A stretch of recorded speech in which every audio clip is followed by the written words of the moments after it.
आजसम्म यो देशमा भ्रष्टाचार गरेर पैसा कुम्लाएर देशमा विदेशमा सुरक्षित राखिरहेको छ, त्यसलाई च्यालेन्ज पनि हो।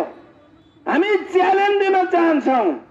हुन त एउटा खुसीको कुरा, नेपालको जेएनजी ग्रुपले भदौको 23 र 24 गतेको आन्दोलनमा उठाएको आवाजले 27 घण्टैमै सरकार ढलाउन सफल भयो। म जेएनजी ग्रुपहरूलाई हार्दिक आभार व्यक्त गर्न चाहन्छु। त्यो जेएनजी ग्रुपले पनि सुशासन दिन चाहेको छ, बुझेको रहेछ भन्ने देखियो। तिनीहरूलाई पनि एउटा च्यालेन्ज दियो।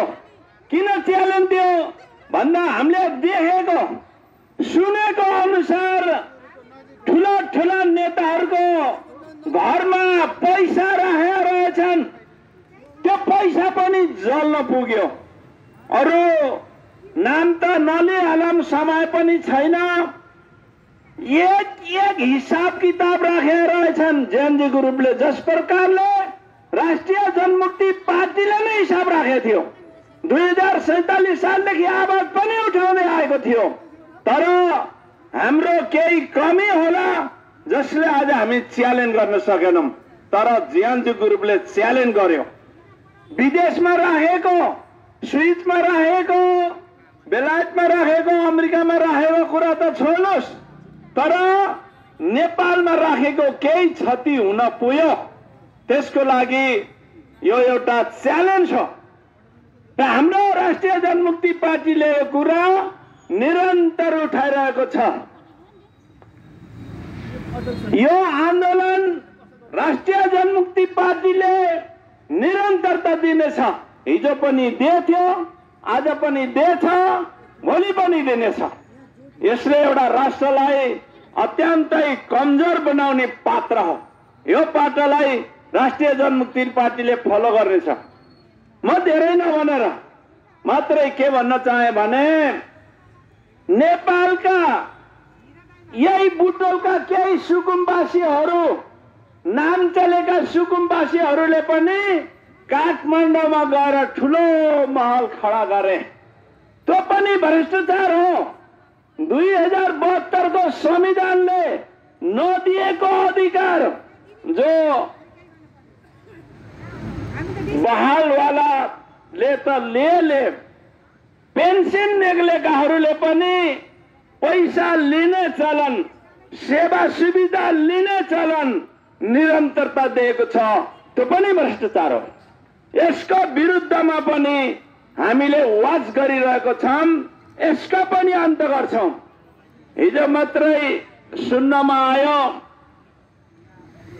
झलनाथ खनालजीले उपचारको लागि रिटायर भएर पनि धन्दै 35 करोड रुपैयाँ लिएको रे।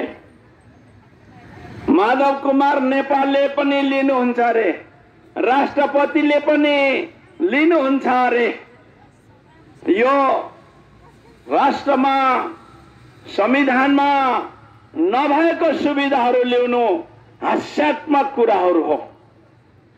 त्यसकारणले म भन्न चाहन्छु, अन्तमा नेपालको झण्डाको पनि दुरुपयोग भएको छ।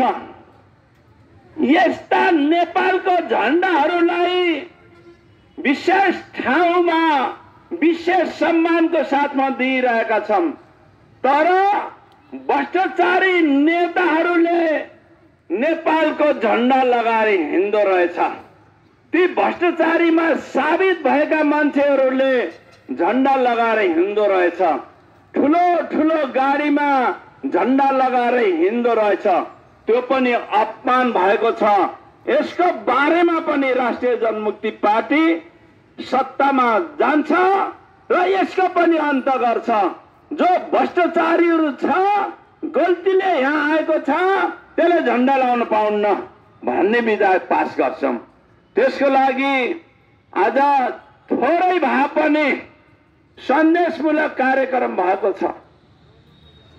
ट्रान्सपेरेन्सी इन्टरनेशनलले नेपालमा कति पैसा काट्यो, कति पैसा खर्च गर्यो, कति कमायो भनेर हिसाब किताब राख्ने आधिकारिक संस्था हो।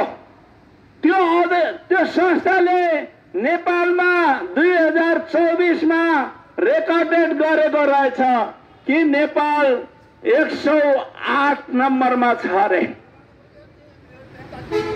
ट्रान्सपेरेन्सी इन्टरनेसनलले हिसाब किताब कहाँ थाहा थियो पैसा लुकाएको, कहाँ थाहा छ स्विस ब्याङ्कमा राखेको, कहाँ थाहा छ दुबईमा राखेको, त्यसको हिसाब किताब बाँकी छ। जो पैसा लुकाएर राखेको थियो त्यसको हिसाब बाँकी छ। त्यसकारणले यो ट्रान्सपेरेन्सी इन्टरनेसनलले रिपोर्ट दिएको अनुसार जुन देशमा 50% भन्दा कम नम्बर छ भने त्यो भ्रष्टाचार मुलुकलाई साबित गर्दो रहेछ। नेपाल 108 नम्बरमा पर्दो रहेछ। त्यसकारणले नेपाल भ्रष्टाचार मुलुक हो भनेर ट्रान्सपेरेन्सी इन्टरनेसनलले घोषणा गर्यो। त्यो घोषणा गर्दाखेरि पनि संसदमा कहिल्यै उठेन यो भ्रष्टाचारको अन्त गर्नुपर्छ, नेपाल देश भ्रष्टाचारी देश भयो भनेर कुनै विधायक लैन। मन्त्रीहरू मिलेजुलेर खाने, भ्रष्टाचार गर्ने, जनतालाई गरिब बनाउने, जनतालाई कसरी घाँस बाँस कपास शिक्षा स्वास्थ्य रोजगारको व्यवस्था गर्ने र देशकोमा समुन्नति बनाउने भन्नेतिर छैन। यद्यपि नेपालका डाकाहरूले, नेपालका फटाहरूले यो सबै काम गर्दा पनि इन्टरप्रेन्सी नेपालले दिएको संस्थाले दिएको अधिकारलाई पनि प्रयोग नगरेर यो देशलाई सधैँ गरिब बनाउने, सधैँ बेरोजगार बनाउने अनि नेताहरूले पैसा कुम्लाएर लुकाएर राख्ने जो व्यवस्था छ यसको अन्त गर्नको लागि हाम्रो एउटा च्यालेन्ज हो। यो कार्यक्रममा आउनुभयो या यहाँका सबै बुटवलवासीले सुन्नु भयो, यसको लागि समर्थन गर्नुहोला। भोलिका दिनमा हामीहरू सत्तामा जानको लागि आन्दोलन गरेको होइन। नेपालमा सुशासन ल्याउनुपर्छ, भ्रष्टाचारको अन्त गर्नुपर्छ र विकास गर्छ भनेर आन्दोलन गरिरहेको हो। यो हामीहरूको विचारलाई सम्बोधन गरिदिनु होला। हामी कुनै भ्रष्टाचार गर्नको लागि होइन र मन्त्री बन्नको लागि मात्रै राजनीति गरेको होइन, यो आन्दोलन पनि गरेको होइन।